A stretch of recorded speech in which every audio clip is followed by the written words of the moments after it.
There's always a rider that surprises us at the Tour de France. Like we were saying, this is going to be a season full of surprises. Let's get into some of the names that we haven't talked about yet. We've been spending a lot of time talking about Egan Bernal, Chris Froome. Grant Thomas might be on the list of riders that have essentially been forgotten, even though he did win the Tour de France in 2018 and was on the podium last year. We've been talking a lot about Tom Dumoulin, Primož Roglic. But there are other riders out there. We talked about Quintana, who can win the Tour de France or at least upset the apple cart a little bit.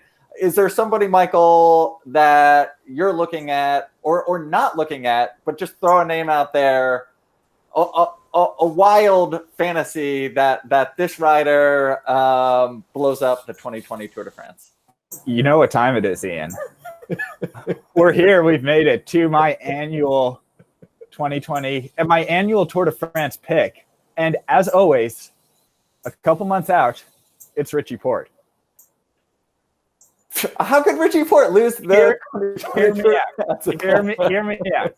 Richie Porte always peaks way too hard for the Tour Down Under, and it works out for him. He has a good early season in Australia, and he doesn't quite get the form back. He crashes, something goes wrong, and always I'm disappointed. And you say, "I told you so," when Richie Porte doesn't win the Tour de France. But he has had many months to recover from the Tour Down Under in 2020. And I think that he is somebody who does really well, not necessarily racing into shape, but he is just someone who can train really hard and come into a season kind of cold start better than everybody else. And what other attribute do you need for this 2020 revamped season?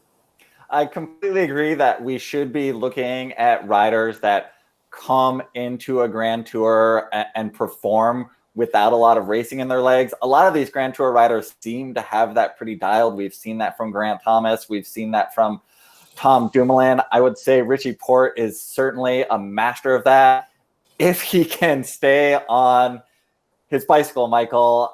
We were watching the highlight video just the other day of I don't like this horrific video. Crashes. I don't like this one. Yeah, I mean, I don't know what line he's taking down this mountain, but poor Dan Martin effectively skirts around Richie Porte, which, by the way, Dan Martin should have never been on Richie Porte's wheel going down a mountain in the first place. Richie Porte falls off his bike, skids across the road, only to take out Dan Martin again after Dan Martin swerves around him. Yeah, one of the most just ugly and yeah. I don't like that video. Let's move on. Richie Porte, please stay on your bike. I really want you to win the Tour de France. Dan Martin, though, that's another interesting name who you brought up because he could surprise us. He's always kind of right there, and him and Bach Mollema I lump into the same category. And Bach Mollema, he could be setting himself up for a really good 2020 season because we saw a kind of renaissance of the Dutch, perennial, almost sort of there guy by when he won Lombardia last year. Could he translate that into Tour de France success, or could Dan Martin?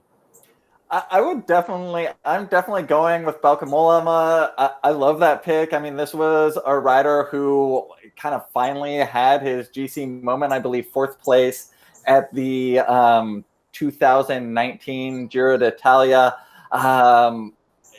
First time really to be in the top 5 at a Grand Tour. It seems like he's a guy who always has a good first 2 weeks and then falls apart in the third week.